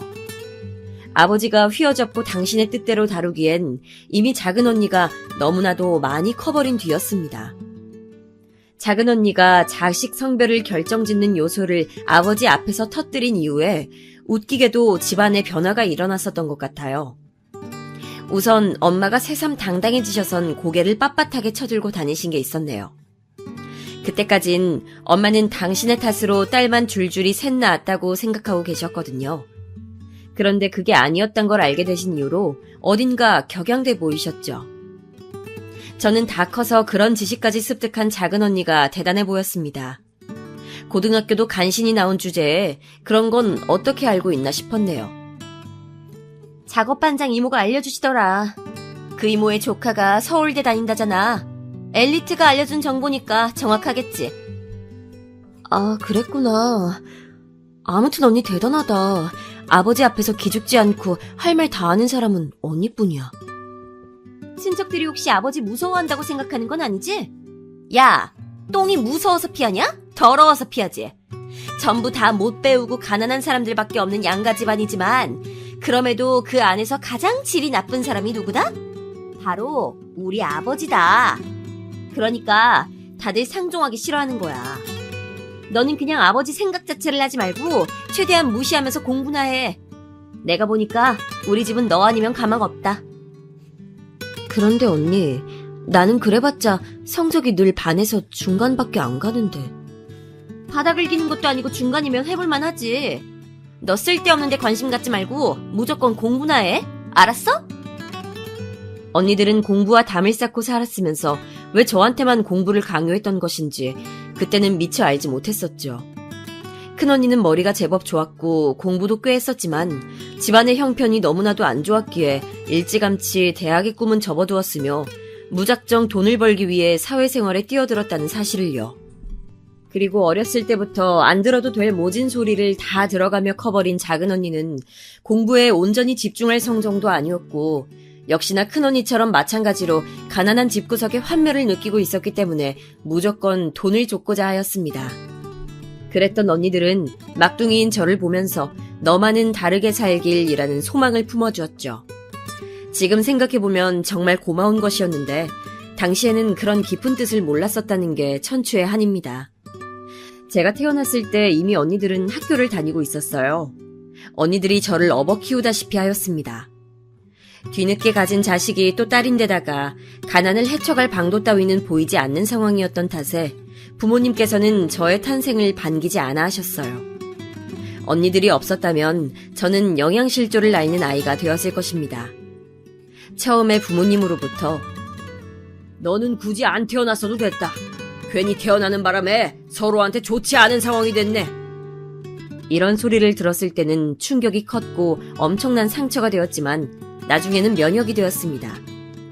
저만 그런 소리를 듣고 자란 것이었다면 또 모르겠으나 언니들이 산증인으로서 우리 부모님은 그냥 원래 그러신 분들이다라고 말을 해주니까 안심이 되었던 것이죠. 아버지는 원래 중졸로 알고 있었으나 나중에 정확히 알고 보니까 초졸이셨습니다. 당시에는 국민학교였죠. 그리고 엄마가 중졸이셨습니다. 두 분 다 가난한 집안에서 태어나 자라셨으며 그냥 흘러가는 대로 살다가 서로를 만나서 살림을 차렸고 저희 세 자매를 낳으신 게 전부였습니다. 아버지께서는 일용직 현장을 전전하셨고 그 일이 정기적인 게 아니다 보니까 어느 때는 며칠을 집에 오시지도 않은 채 어디 먼 작업장에서 일을 하셨으며 또 어느 때는 일이 없어서 내도록 집에만 몇 날 며칠이고 그냥 계셨어요. 가난한 집구석이 넓을 리가 없었죠. 그래서 아버지께서 집에 계시는 내내 자연스레 눈치가 보였고 숨이 막혔습니다. 엄마는 작은 공장에 나가서 일을 하셨고요. 원래는 무슨 생산 라인에서 일을 하셨던 것으로 아는데 어쩌다 보니까 공장의 식당에서 일을 하는 것으로 옮겨가셨어요. 일은 무지하게 많았고 엄청나게 힘들었는데 돈은 쥐꼬리만하게 주는 것이 바로 그 공장의 식당 일이었다고 엄마가 훗날 여러 차례 곱씹으셨다고 합니다. 이것도 큰언니가 전해준 이야기예요. 돈을 얼마나 조금 받고 계셨는지는 당시에 저는 알지 못하였으나 엄마가 남은 반찬 같은 걸 종종 싸우셨기에 그걸 기다렸다가 먹었던 추억이라면 많이 쌓은 바였어요. 식어 빠진 반찬도 얼마나 맛있게 느껴졌는지 모릅니다. 집에 있는 반찬이라곤 늘 거기서 거기였거든요. 마른 반찬 두어 가지와 김치뿐이었죠. 그런 집이었으니 엄마가 적은 양이라도 공장 식당에서 반찬을 가져오시면 그저 여러 가지 맛을 볼 수 있다는 것만으로도 즐거웠던 기억이 납니다. 가난한 집들이 모여 살았던 동네였는데 전부 다 각자의 집이 좁게 느껴졌기에 아이들끼리 꼭 밖으로 나와서 어울려 놀았어요. 그랬다가 잘 사는 아파트 단지 근처로 가면 거기 사는 애들이 저희 무리를 손가락질하면서 거지들 온다, 병균 옮는다 이런 식으로 외쳐댔었죠. 자기들 딴에는 그것도 재밌는 놀이랍시고 그랬던 것일 거예요. 하지만 진짜로 거지마냥 가난했던 입장에서는 슬픈 일이었죠. 집에서는 할 수 있는 게 아무것도 없었기 때문에 밖을 하염없이 전전하면서 놀았던 기억이 나요. 남들 다 가보는 1년에 한 번 자기 생일에라도 가본다는 놀이공원을 저는 가본 적이 없었습니다. 학교에서 단체로 놀이공원에 갔을 때 그때가 제 인생 처음 경험하는 놀이공원이었죠. 가난은 자라나는 아이의 세상을 좁게 만든다는 걸 아시나요? 경험의 폭이 좁기도 하거니와 가난에 허덕이게 되면 당장의 의식주에만 집착하게 되기 때문에 다른 그림의 미래는 그리지 않게 됩니다. 내가 뭘 잘하고 뭘 하고 싶어 하는지 이런 것에 초점을 맞추지 않고 무작정 현재의 가난에만 초점을 맞추게 되죠. 이 가난에 순응할 것인가, 타협할 것인가, 저항할 것인가 이런 선택지만 두고 자라나게 되니까 애초에 부족함 없는 환경을 타고난 애들이랑은 세상을 바라보는 시각 자체가 다를 수밖에 없었던 거예요. 저는 그 사실을 성인이 되고 나서야 깨달았는데 저의 유년 시절이 너무나도 가엽게 느껴졌더랍니다. 내가 만약에 결혼을 하게 되고 또 자식을 낳게 된다면 그런 가난만은 물려주지 말아야지. 자신이 없다면 결혼을 하지 말아야겠다. 그런 다짐을 했을 때 제가 딱 20살이었어요. 가난하더라도 가족끼리 화목하고 행복하다면 그곳으로 돈이 줄 수 없는 충족감일 테지만 저희 집은 딱히 그렇지 못했다는 게 관건인 것 같아요. 언니들은 나쁘지 않았으나 딱 그 정도였어요. 저에게 살가운 존재들은 아니었고 자기들도 가난을 헤쳐나가며 살아남기에 바빴기 때문에 저를 봐줄 여력 따위는 없었다고 봐야 맞을 것입니다. 게다가 언니들은 부모님의 저급한 행태를 저보다 훨씬 더 이르게 더 많이 접해온 사람들이었기 때문에 도무지 이 가정에 마음을 쏟지 못했죠. 저는 알 수 있었어요. 언니들이 항상 이놈의 집구석을 하루빨리 뜨고 싶다는 열망으로 눈빛을 이글거리고 있었다는 사실을 말이죠. 아버지는 책임감이라든지 건실함과는 거리가 아주 먼 분이셨고 엄마는 당신의 안위만 살피시기에도 벅찬 분이셨습니다. 저희 집에는 여유라는 게 없었어요. 그게 물질적인 것을 가리키든 정신적인 것을 가리키든 간에 말이죠. 그렇다 보니 가족끼리 끈끈하지도 못하였고 각자 도생해서 살아남는 게 현실적인 방안이라는 생각 정도나 하면서 살았습니다. 부모님이 별것도 아닌 일로 크게 싸우시는 모습을 볼 때마다 저도 가족이란 함께 있으면 플러스가 아니라 마이너스가 되는 것이라는 확신을 했었던 것 같아요. 그랬기 때문에 결혼이나 아이를 갖는 것에 저는 회의적인 성인으로 자라났는데 놀랍게도 작은 언니가 결혼하겠다는 의사를 밝혀왔어요. 20대 중반의 나이가 아무리 여자라지만 결혼하기에는 조금 이른 건 아닐까 하는 생각이 들었지만 작은 언니의 뜻이 확고했습니다. 자기의 지랄맞은 성격을 받아주는 남자를 드디어 찾았는데 이 남자가 아니면 결혼을 못할 것만 같아서 놓칠 수 없다고 하더라고요. 아버지께서는 시집 보낼 돈 따위는 없다면서 작은 언니를 향해 배째라고 하셨습니다. 그러자 작은 언니는 필요 없다고 맞섰죠. 아버지의 도움이나 허락 따위는 필요하지 않다고 외치는 작은 언니를 보면서 저는 엄청 놀랐고 감명 또한 받았던 듯 싶네요. 뭔가 대단해 보였거든요. 그리고 엄마가 몰래 모아두셨던 돈을 작은 언니에게 건네셨습니다. 사실상 우리 집안의 현금 전부라고 할 수 있는 거야. 큰 도움은 안 될지 몰라도 요긴하게는 쓸 것 같아서 준다. 네가 언제 이렇게 다 커서 결혼까지 하겠다는 건지 세월이 참 야속하기까지 하네. 엄마, 내가 딸이니까 다행이죠? 내가 아들이었어 봐요. 그럼 장가 보내려고 돈이 곱절은 들어갔을 거야. 어디서 돈을 빌려야 했을 수도 있죠. 안 그래요? 너는 왜 이런 때 그런 얘기를 하고 그러니? 내가 옛날에 너 아들 아니고 딸이라고 구박했던 것 때문에 그래? 하여간 뒤끝은 심해가지고선. 그게 아니라요. 나는 지금 엄마 마음이 편해지시라고 일부러 이러는 건데? 엄마가 괜히 나한테 캥기는 거 있어서 순순히 전 재산 내놓으시는 거 내가 모를 줄 알고? 다 알죠? 엄마는 사실 속으로는 작은 언니한테 미안한 부분들이 되게 많았었나 봐요. 옛날에 모진 소리를 많이 하셨던 걸 내심 당신께서도 스스로 후회하고 계셨던 듯 싶더라고요.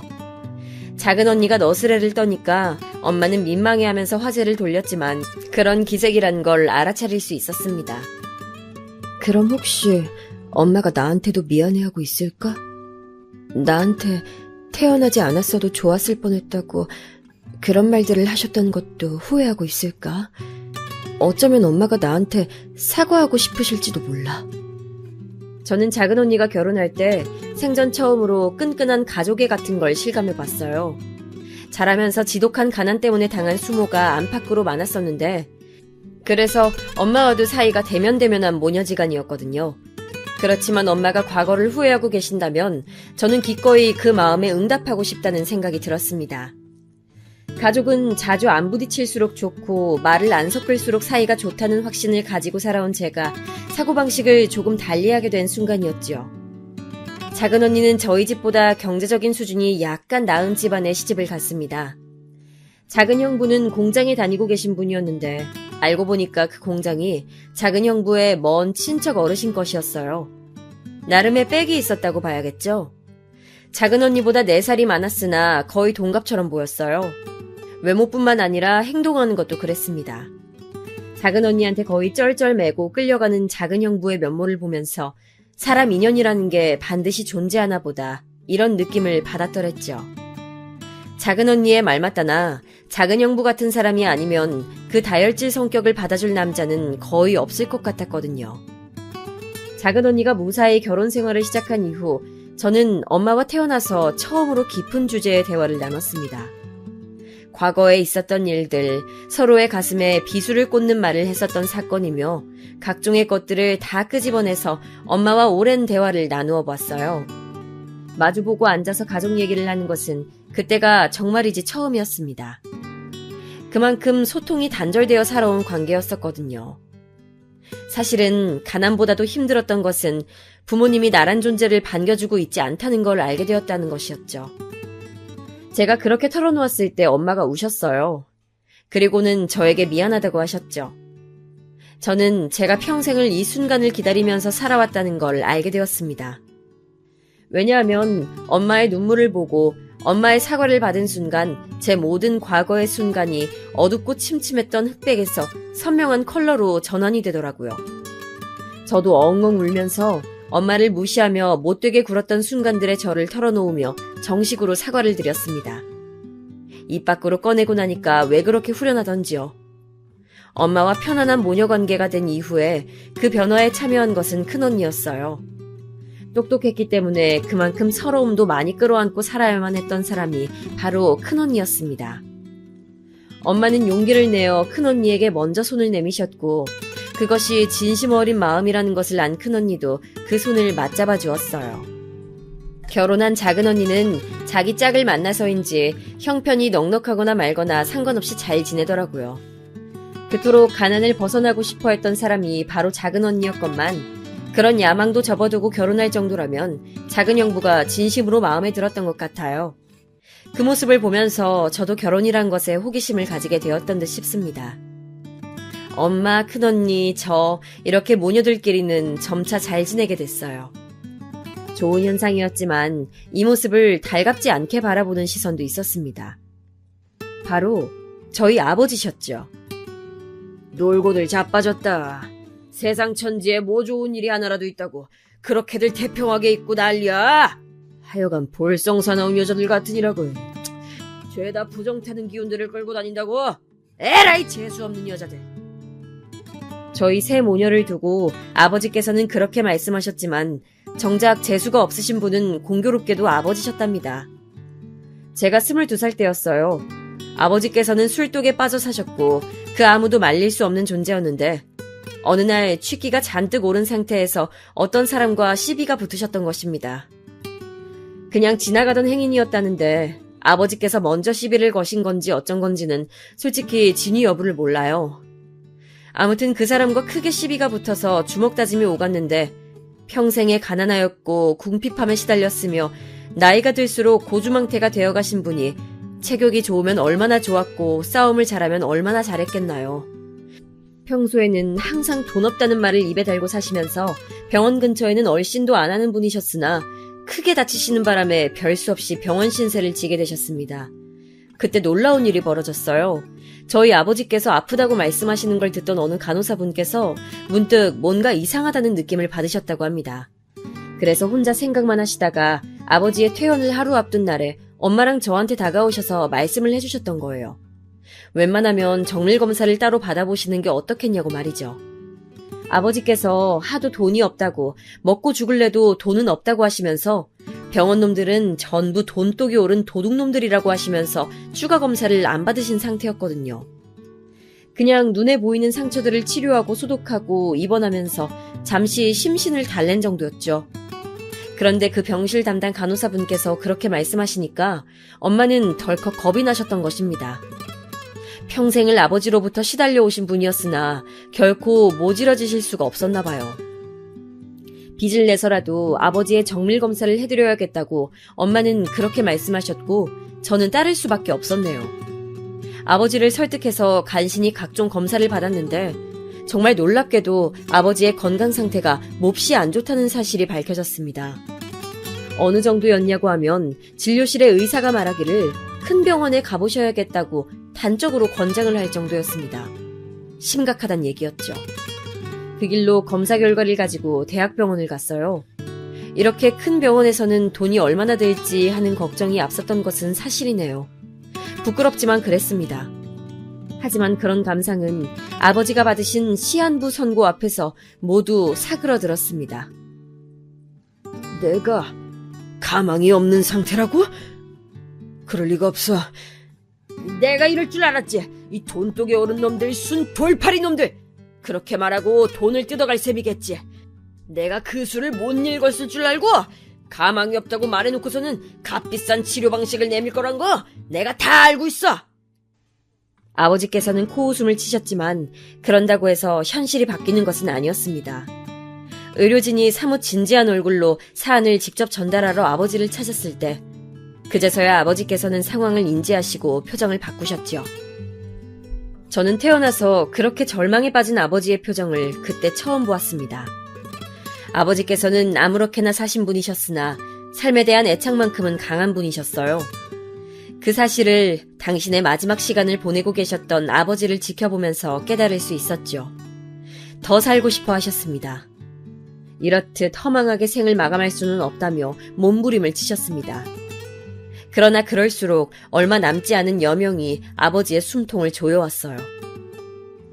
이렇게 죽을 줄 알았다면, 이때까지만 살 줄 알았다면 내가 그렇게 살진 않았을 텐데. 왜 인생이란 것이 나처럼 어리석은 자에게 허락이 되어서 그토록 허망하게 쓰여졌는가. 아버지께서 공허한 눈빛으로 병실의 천장을 바라보며 그렇게 중얼거리셨을 때 저는 그 곁에 있었습니다. 그렇게나 올곧은 목소리를 내실 줄 아는 분이라는 걸 그때 처음 알았네요. 삶을 논하는 철학자처럼 보이기도 했습니다. 만일 아버지라는 사람이 다른 환경에서 살았다면 지금과 같은 말로를 맞이하는 일은 절대 없었을 거라는 출처 모를 확신마저 들었더랬지요. 처음으로 아버지가 안쓰러웠고 가여웠습니다. 아버지 때문에 벌벌 떨면서 두려움 속에 잠겨 지내야 했던 어린 시절의 기억들을 가지고 있는 저였으나 그랬던 괴로운 과거마저 아버지의 죽음 앞에서는 초연한 빛으로 퇴색이 되었습니다. 아버지는 저에게 당신의 과오에 대해 용서를 구하신 적이 없었고 그럴 뿐도 아니셨지만 저는 멋대로 아버지를 용서해버렸어요. 그런 덕분에 제법 홀가분한 심정으로 아버지를 떠나보낼 수 있었던 것 같아요. 아버지께서는 병원에서 초기 예상했던 것보다 더 일찍 돌아가셨습니다. 그 마지막은 갑작스럽기까지 해서 저희 가족들은 전부 다 얼이 빠져 있었어요. 장례식장에서도 아버지의 죽음이 실감나지 않아서 멍하게 있을 정도였죠. 그런데 또 엄청난 일이 벌어지려 하고 있었습니다. 아버지의 발인날에 찾아온 지각생 조문객이었어요. 대체 누구인가 했더니 바로 엄마의 오빠 되시는 분이었습니다. 제 외삼촌이요. 저는 8살이었나? 그때 외삼촌을 마지막으로 보고 그 후로는 만난 적이 없었습니다. 애초에 외갓집이 왕래가 잦았거나 의지할 만한 곳이었다면 아버지께서 그토록 엄마를 못살게 굴진 않으셨을 거예요. 아버지께서는 치사하게 너는 제대로 된 가족도 없는 처지라며 엄마를 조롱하곤 하셨습니다. 외갓집은 거리가 아주 멀었던 데다가 외할아버지와 외할머니께서 일찍이 엄마와 절연하다시피 하셨었기 때문이에요. 엄마의 유일한 형제인 외삼촌과도 가깝지 않았습니다. 외할머니께서 돌아가셨을 때 장례식장에 엄마는 큰언니만 데리고 갔었기 때문에 저는 가지 못했습니다. 그 후로는 아예 외갓집 소식을 듣는 일이 없었네요. 그랬건만 갑자기 외삼촌이 불쑥 등장하시다니 무슨 영문인가 싶었습니다. 그런데 아버지를 납골당에 모셔놓고 나서 외삼촌이 저희 모녀에게 놀라운 이야기를 해주시는 거예요. 외할아버지께서 아주 옛날부터 갖고 계신 땅이 있는데 외할머니께서 돌아가시고 난 직후에 그 땅에 바로 옆 땅을 추가로 조금 더 구입해 놓으셨었다고 합니다. 이제 당신마저 떠나고 나면 찾아갈 부모가 없는 외삼촌과 엄마를 생각하면서 전 재산을 털어서 작게 땅을 더 구입해 놓으셨던 거래요. 그런데 외할아버지께서 단순히 그런 의도로 구입하셨던 땅이 수지를 맞은 것입니다. 단적으로 표현을 하자면 인생 역전 수준이라고나 할까요? 그 엄청난 얘기를 듣는데 도저히 믿어지지가 않아서 엄마랑 저희 자매는 서로의 얼굴만 쳐다봤어요. 외할아버지께서 당신의 하나뿐인 사위, 그 쓸모없었던 존재가 세상을 떠났다는 소식을 접하시고는 결단을 내리셨다고 합니다. 그 땅, 외삼촌과 엄마에게 균등하게 나눠주기로요. 그 가치가 더욱 오를 일만 남은 그 엄청난 땅을 말입니다. 여기까지만 해도 놀라웠는데 갑자기 외삼촌이 수심 깊은 얼굴로 엄마를 향해 이런 말씀을 하시는 거예요. 내가 여기까지 오는 내내 생각을 해봤는데 아무래도 나보다는 네가 더 많이 갖는 게 맞는 것 같다. 나보다 네가 더 고생하며 살아왔잖아. 우리 어머니 떠나실 때 네 생각으로 애달파 하셨다는 거 내가 알아. 그리고 아버지의 아픈 손가락이 바로 너잖아. 암만 해도 나는 너랑 똑같이 그걸 나눠 가질 수가 없다. 네가 더 많이 가져라. 이건 한 번도 오라비 노릇을 제대로 해본 적이 없던 이 오라비의 진지한 부탁이다. 어떻게 이런 일이 저희 가족에게 일어날 수 있는지 너무 엄청난 이야기를 연속으로 들어버리니까 실감이 안 나더라고요. 시간이 좀 지나서 상황이 정리가 되고 나니까 받아들여졌어요. 저희 집 팔자가 고쳐졌다는 사실이 말입니다. 그렇게 되고 나서 큰언니가 시집을 갔어요. 큰형부는 집안이 크게 유복하진 못해도 경제적인 어려움은 딱히 없이 살아온 곳이었습니다. 근데 결혼하면서 큰언니가 저희 집에 부동산이 있다는 사실을 큰형부한테 공개를 안 했어요. 저한테도 입단속 시켰죠. 왜 숨기냐고 하니까 굳이 지금은 말할 필요가 없어서 그렇다고 대답하더라고요. 굳이 알리지 않아도 될 시기라면 알리지 않는 편이 현명하다고 말을 하는 큰언니의 판단력이 왠지 멋져 보였습니다. 큰언니는 저희 가족 중에서 가장 머리가 똑똑한 사람이었기 때문에 그렇게 판단을 내린 데엔 반드시 그럴 만한 이유가 있을 거란 짐작이 들었어요. 큰언니가 결혼하고 나서도 저는 아직 짝이 없었습니다. 연애라면 딱 2번 해본 바가 있었으나 크게 감흥이 없어서 헤어졌어요. 그러다가 제가 어느 날 저의 진짜 인연인지 아닌지 궁금해지는 상대가 등장했습니다. 직장 근처의 식당가에서 처음 마주친 사람이었는데 한번 의식하고 나니까 자꾸만 눈에 들어오더라고요. 다음 날도 그 다음 날도 자꾸만 신경이 쓰였죠. 혹시 내가 도끼병이라도 걸렸나? 저 사람은 아무 생각 없이 밥만 먹을 뿐인데 나 혼자 계속 착각하는 게 아닐까? 며칠이 지나자 저는 이런 생각이 들어서 그만 우울해졌습니다. 하지만 그건 저의 착각이 아니었다는 것이 곧 밝혀졌습니다. 왜냐하면 어느 날 그 사람이 저한테 먼저 다가오더니 만나는 남자친구가 따로 있냐고 물어왔거든요. 그 순간 심장이 미친 듯이 뛰었고 저는 그래서 그 사람을 제 운명적인 상대로 받아들였습니다. 그렇지 않고서야 그 순간이 그렇게까지 극적일 수는 없는 노릇이었어요. 그 사람은 제가 솔로라는 것을 알고 나서부터 저에게 적극적으로 들이댔는데 저 또한 적극적으로 그 사람을 받아주었어요. 말이 좀 웃기죠? 서로가 잘 통해서 금세 연인 관계로 발전하게 되었다는 뜻입니다. 그 사람하고 있으면 편안하다거나 그런 포근한 기분은 느끼지 못하였으나 기분이 색달랐고 뭔가 재미를 느낄 수 있었어요. 그 사람은 꽤나 달변가였는데 제가 지니지 못한 면모들을 많이 가지고 있었거든요. 거침없는 성격 같은 게 멋져 보이기도 했습니다. 서로 진지한 이야기를 주고받을 정도로 가까워졌을 때 저는 저희 집 이야기를 꺼내들었어요. 가난하고 무식한 집안에서 태어나 죽도록 힘들었던 유년 시절이라든지 외롭고 힘들었던 그때의 기억들이라든지 주로 그런 것들을 나눴죠. 아버지께서 돌아가시고 나서 남겨진 엄마와 더욱 애틋한 모녀지간이 되었다는 것까지 이야기를 해주었습니다. 부동산으로 수지 맞은 이야기는 빼놨어요. 큰언니의 말 맞다나 굳이 안 꺼내도 될 시기라면 하지 않는 게 현명한 것 같아서 그랬습니다. 앞으로 내가 너의 마음에 남아있는 그 뚫려있는 공백들을 전부 채워줄게. 나한테 와라. 우리 이미 사귀고 있잖아, 오빠. 내가 이미 오빠의 여자라는 걸 몰라서 그런 소리 하는 거야? 그런 의도로 하는 소리가 아니야. 나한테 진짜로 와달라고 하는 거야. 나한테 시집 와. 내가 잘해줄게. 너 하나만큼은 내가 책임지고 먹여 살려준다. 지금 생각해보면 진짜 멋대가리 하나 없는 멘트였는데 그때는 홀라당하고 즉시 넘어가 버렸더랬죠.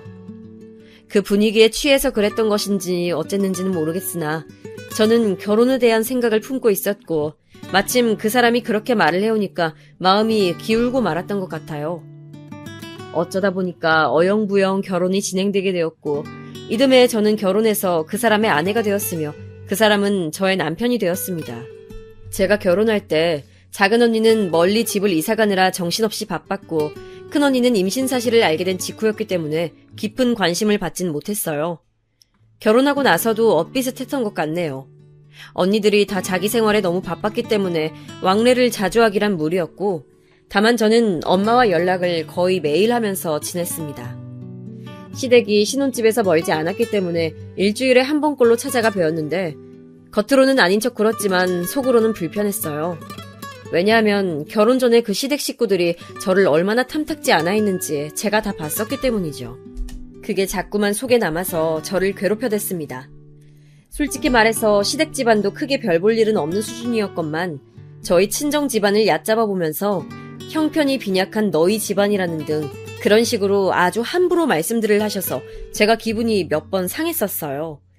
그래서 겉으로는 수더분한 새 식구인 척 굴었지만 속으로는 시댁 식구들을 별로 안 좋아하고 있었습니다. 그럼에도 계속 종종 시댁을 찾아갔던 것은 남편이 그걸 원했기 때문이었어요. 결혼 직후에는 안 그랬는데 어쩌다 보니 많은 주도권의 흐름이 남편에게로 넘어가 있었습니다. 특히나 제가 호르몬 질환 때문에 직장을 쉬게 된 이후로는 더 그러했던 것 같아요. 제가 벌지 않고 남편에게 돈을 받아서 쓰니까 이상하게 을이 된 기분이 들었습니다. 남편은 철저한 갑이었고요. 부부임에도 사람 관계라는 게 돈이 얽히면 그렇게 될 수 있다는 것을 깨우쳤네요. 이래서 사람이 떳떳하려면 경제력이 있어야 하나 보다. 내가 친탁을 해서 건강 문제가 있을 수 있으니 되도록 조심하면서 이렇게 몸이 안 좋은 징조가 보일 때는 반드시 쉬라고 엄마가 하도 성화를 부리니까 일을 쉬고 있긴 한데 몸은 편할지라도 마음은 영 불편하네. 그래도 한 가지 장점이랄 게 있다면 제가 일을 쉬면서 집에 있는 것을 남편이 싫어하지는 않았다는 것이려나요? 저에게 빨리 재취업해라, 건강은 언제 회복되는 것이냐 이런 식으로 채근을 한 번도 하지 않았으니까요. 대신에 제가 시댁을 신경 쓰면서 자주 들락날락하고 며느리로서의 도리를 해야 했기에 이게 너무 고달프고 힘들었지만 저한테 실컷 쉬라고 해주는 남편을 둔 게 어딘가 싶어서 감사히 여겼습니다. 엄마한테 돈 벌어오라고 늘 매서운 잔소리를 날리셨던 아버지를 집에서 봐왔던지라 그에 비하자면 남편의 태도는 부처님같이 느껴졌던 것이죠. 그런데 어째서 남편이 제가 일을 안 다녀도 괜찮아 하는 것인지를 시간이 얼마간 경과하였을 때 저는 그 이유를 알게 되었습니다. 점차 저를 대하는 남편의 언행이 어딘가 무례해져 있다는 사실을 알아차리게 되면서부터였죠. 그건 바로 남편이 저를 자기 멋대로 휘두르기 위해서였습니다. 제가 돈을 얼마간이라도 벌어오면 경제력을 가지고 큰 소리를 칠 수 있으니까 남편은 그 꼴을 계속 보느니 차라리 자기가 외벌이를 하면서 저를 자기보다 아래 서열로 확실히 내리누르는 게 좋았던 거예요. 결혼 전에는 미처 몰랐던 사실이었는데 남편은 언제부턴가 입버릇처럼 어디 옆편 내가 듣기 싫게 목소리를 꽥꽥거려? 어디 옆편 내가 목소리를 크게 떠드냐고? 이런 식으로 옆편내 운운하면서 저를 낮잡아 칭했습니다. 집안에서 왕이 되고 싶어하는 남자라는 걸 그제서야 제가 알아차렸던 거예요. 작은 언니는 집안에서 왕비 대접을 받고 싶어서 작은 형부랑 결혼했다고 했었는데 순간 그 말이 생각나면서 저의 처지와 비교가 되더라고요. 남편의 연봉이 높은 건 아니었어요. 그래서인지 저한테 가계부를 쓰도록 시켰죠. 10원 한 장도 허투루 쓸 생각하지 마. 그거 다 내가 피와 땀을 흘려서 번 돈이라고. 집에서만 탱자탱자 노는 너는 이해 못하겠지만. 저도 건강 이상을 느끼기 전까지는 직장인으로 생활했던 사람입니다. 월급쟁이로 꽤 오래 지낸 바였고요. 일을 쉬게 된 이후로도 집안에서 탱자탱자 놀아본 적도 없었네요. 집안일은 로봇이 하나요? 그거 다 사람이 하는 건데요. 하나부터 10까지 다 저의 몫이었고 여기에 시댁까지 챙겨야 했으니 오히려 직장을 다닐 때보다 저의 하루 일과는 바쁜 느낌이었습니다. 그런 저를 저런 식으로 폄하하다니 도저히 참을 수가 없어서 저때 남편이랑 설전을 벌였어요. 제가 평소에는 꾹 눌러서 참고 사는 스타일인데 한번 마음먹고 터지면 고지고대로 밀고 나가는 면모 또한 있는 사람입니다. 그래서 남편한테 맞섰고 남편의 부조리함을 조목조목 따지면서 반박했어요. 그랬더니 할 말이 없는지 나중에는 그 입이 조개처럼 다물리더라고요. 그런데 이걸 두고 남편이 분하게 여기고 있었던 것 같아요. 그 이후로는 저의 비위를 잘 맞추려고 하는 모습은 분명 보이고는 있는데 제 꼬투리를 잡고 싶어서 안달이 난 모습 역시도 저는 볼 수 있었거든요. 저는 남의 눈치를 살피면서 기분을 파악하고 노선을 정하는 일이라면 지독하게 가난하면서 화목하지도 않았던 집안에서 태어난 저에게 어렵지 않은 행위였습니다. 저한테 태어나지 않았어도 될 뻔했다며 대놓고 말했던 부모 아래서 자란 자식이 전데 이런 저한테 덤비기에는 남편의 기질은 한참 부족했죠. 다만 겉으로는 제가 수도분하게 짝이 없는 사람이니까 티가 안 났을 뿐이죠. 시댁 식구들의 은근한 시집살이 왕노릇하면서 대접받고 싶어하는 남편의 욕구 또한 저 스스로 익숙해져 가려고까지 하면서 눈을 감아주었건만 남편은 기어이 그 선을 스스로 넘어버리고 말았습니다. 대망의 사건이 터진 것은 남편이 제가 쓴 가계부를 어느 날 유심히 들여다보면서부터였죠. 매달 10만 원에 마이너스 표시가 되어 있는 건 뭐야? 교회에다가 11조라도 하냐? 어디다가 10만 원씩이나 꼬박 쓰는 건데 이거 대체 뭐야? 저는 별것 아니라고 둘러대면서 그냥 쓴 금액의 총액에서 일부를 10만 원이라 표시해뒀을 뿐이라고 했지만 남편의 눈총을 걷어낼 수는 없었습니다. 그냥 넘어가도 될 것을 자꾸만 저한테 캐묻길래 저도 조금은 울컥해서 진실을 토해냈지요. 그거 우리 엄마 용돈 드린 거야. 10만 원이라 약소한 금액이지만 그래도 용돈을 드린다는 것에 의의를 두고 싶어서 그랬어. 설마 하니 자기 장모한테 들어간 고작 10만 원의 용돈 가지고 뭐라고 할 사람은 아니라고 생각했어요. 그러나 그건 저의 엄청난 희망사항이었을 뿐이었죠. 남편이 갑자기 얼굴을 시뻘개지더니 저한테 막 화를 내기 시작하는 겁니다. 장모님한테 지금까지 매달 드리고 있었다는 거야? 나한테 상의도 없이? 내가 벌어온 돈을 네가 감히 멋대로 그런 용도로 써버려? 게다가 네가 뭔데 10만 원을 약소한 금액이니 뭐니 짓거려? 이 옆편 내가 제정신이 아니네. 당장 용돈 드리는 거 그만둬! 다른 사람도 아니고 우리 엄마한테 그거 용돈 드린 것 가지고 지금 이런다는 게 나 이해가 안 돼. 나는 네가 이해가 안 간다. 네가. 너 네 집 식구들하고 왕래하는 것부터 끊어. 하등 도움이 안 되잖아. 받아 처먹기만 하는 네 집 식구들 그 거지 집단한테서 나는 질릴 대로 질렸어. 너 진짜 그러다가 나한테 이혼당하고 싶냐? 어? 이혼당하고 싶어서 환장했어? 남편이 흥분해서는 저한테 으름장을 놓았고 저는 그런 때일수록 오히려 침착해졌습니다. 제 가슴이 싸늘하게 식었다는 것을 스스로 느낄 수 있었어요. 그리고 저는 남편에게 방금 말실수한 것을 사과하라고 했습니다. 그랬더니 남편이 막 웃었어요.